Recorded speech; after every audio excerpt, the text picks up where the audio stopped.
அனைவருக்கும் வணக்கம். சுபமாரிமுத்து திருப்பூர்லேருந்து இந்த பதிவு உங்களுக்காக. இன்றைக்கு மூல நட்சத்திரக்காருடைய சூட்சமத்தை இன்றைக்கி நான் சொல்ல போகிறேன். மூல நட்சத்திரக்காருடைய எந்த சூட்சமங்கிறது இன்றைக்கி நீங்கள் தெரிஞ்சுக்க போகிறீங்க உங்களுடைய வாழ்க்கையில். மூல நட்சத்திரம் உங்களுடைய வாழ்க்கையில் எப்பேற்பட்ட நட்சத்திரம்னு உங்களுக்கு தெரியுமா? ஆதி மூலம்.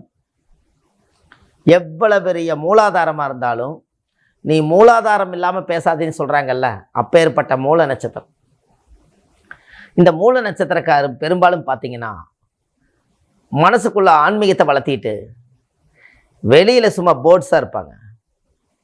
அவங்க கிட்ட இருக்கக்கூடிய தைரியம் யாருக்கிட்ட இருக்கு? ஆணாக இருக்கட்டும் பெண்ணாக இருக்கட்டும். மூல நட்சத்திரம்னா என்ன சாதாரணமா?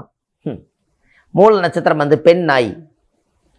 இந்த பெண் நாய் மூல நட்சத்திரத்தை நேர் பார்த்தீங்கன்னா பெண் நாயின்னு வரும். இந்த நட்சத்திரக்காரர்களை இந்த பெண்களை கல்யாணம் பண்ணி வச்சாங்கன்னா அவங்கள மாதிரி பிள்ளை வளர்த்துறதுக்கு யாராலையும் முடியாது.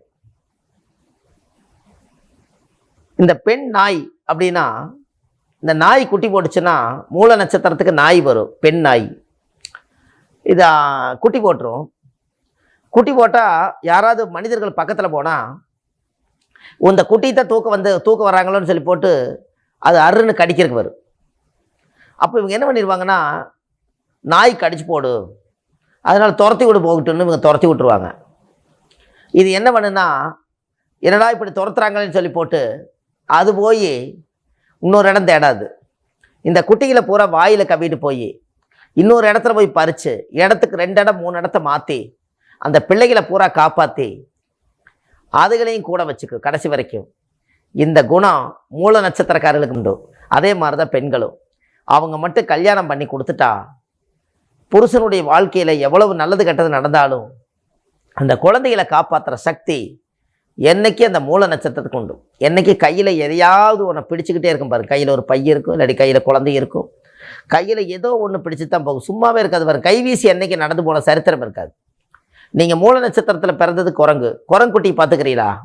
கையில் ஒரு குட்டி தாவி எடுத்தால் ஒரு மரத்துக்கு மரம் சாடும், ஏதோ ஒன்று கையில் வச்சுக்கிட்டே இருக்குது. இந்த குணம் முன்னோர்கள் அந்த காலத்தில் எப்படி சொன்னாங்களோ அப்படியே வாழ்வாங்க.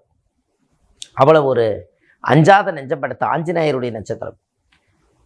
ஒரு சூழ்நிலையில் ராமர் போரில் ஏதோ ஒரு இழப்பை சந்திக்கிற மாதிரி ஒரு சோகம் அடையும் போது ஒரு திடகாத்திரமான தைரியத்தை கொடுத்து ராமருக்கு மிகப்பெரிய ஒரு உதவி செஞ்சவர் ஆஞ்சநேயர். அப்பேற்பட்ட நட்சத்திரம். அதனால் உதவி செய்யும் மனப்பக்குவம் என்னைக்கு மூல நட்சத்திரக்காரர்களுக்கு உண்டு. அப்பேற்பட்ட நட்சத்திரத்துக்கு எந்த நட்சத்திரக்காரர் பிடிச்சா மூல நட்சத்திரக்காரர் நல்லா இருக்கலாம். ஒரு காலத்தில் ஒவ்வொருத்தருக்கும் ஒவ்வொரு நட்சத்திரம் இருந்துச்சு. மூல நட்சத்திரக்காரர்களுக்கு சதய நட்சத்திரக்காரர் தான் நட்பு நட்சத்திரம். சதய நட்சத்திரக்காரர் மட்டும் இங்கே பக்கத்தில் நட்பு நட்சத்திரமாக வச்சுக்கிட்டிங்கன்னா உங்களுடைய வாழ்க்கையில் மிகப்பெரிய ஒரு சிறப்பெல்லாம் அடைவீங்க. எல்லா காரியம் வெற்றி அடையும். இந்த நட்சத்திரக்காரர் ஒன்று தான். அதுவும் பாருங்கள், மூல நட்சத்திரம் அது கேது, அது சதய நட்சத்திரம் அது ராகு. இது ராகு, இது கேது, இது தலை, அது வாழு, இது வாழு, அது தலை. பத்திலா இங்கேயே கனெக்ட் ஆகுது. அப்போது சதய நட்சத்திரத்தில் பிறந்திருக்கிறவங்க அவங்க வாழ்க்கையில் சதய நட்சத்திரக்கார நட்பாக வச்சுக்கிட்டாங்கன்னா மூல நட்சத்திரம் எல்லா இடத்துலையும் ஜெயிச்சுட்டே போயிட்டுருக்கு. போகிற காரியம் அனைத்துமே நடக்கும். தெய்வத்தினுடைய அனுகிரகத்தை முழுசாக அனுபவிக்கக்கூடியது சதய நட்சத்திரத்தை. அப்போது அந்த மூல நட்சத்திரத்தில் பிறந்துக்கிறவங்க சதய நட்சத்திரக்கார நட்பு வச்சுட்டாங்கன்னா அவங்க வாழ்க்கையில் போகிற காரியம் ஜெயமடையும், எடுத்த காரியம் கைகூடும். ஒரு பணம் கேட்க போனாலோ, ஒரு கடன் கேட்க போனாலோ, ஒரு செய்கிற தொழில் ஏதாவது பண்ணால் எல்லாத்துக்குமே இந்த அமைப்பு ஜாதக ரீதியாக இருக்குது. இது எல்லாமே உங்களுடைய வாழ்க்கையில் ஒரு சிறப்பான ஒரு பவரை ஏற்படுத்தி கொடுக்கும். அப்போது இந்த சதய நட்சத்திரக்கார் வந்து என்னைக்கு கும்பராசியில் பிறந்திருப்பாங்க. அப்போ அந்த சதய நட்சத்திரக்கார காலையில் எந்திரிச்சு நல்லா இருக்கிறீங்களா, சாப்பிட்டீங்களா, டீ சாப்பிட்றீங்களா, வாங்க டீ சாப்பிட போகலாம், டீ வாங்கி கொடுத்தீங்கன்னா தெய்வத்தை நீங்கள் கூட்டிகிட்டு வந்த மாதிரி.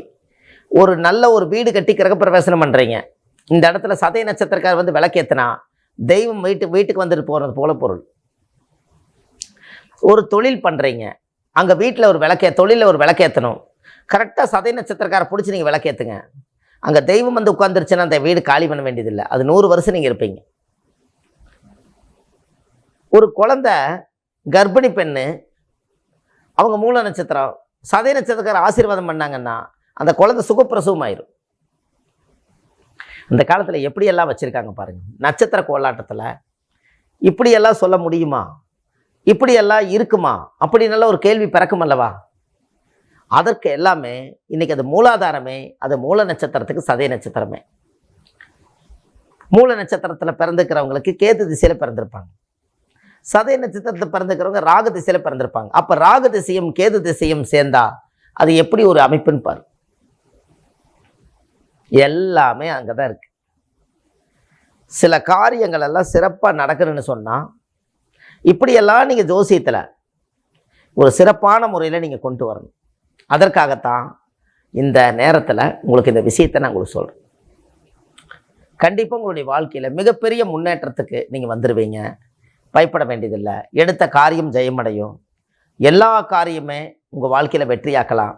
அதற்கு மூல நட்சத்திரக்கார் சதய நட்சத்திரக்கார் பிடித்தால் அவங்களுடைய வாழ்வாதாரம் ரொம்ப சிறப்படையும் என்று சொல்லி, வாழ்வது ஒரு முறை வாழ்த்தட்டும் தலைமுறை. சுப மாரிமுத்து. நன்றி, வணக்கம்.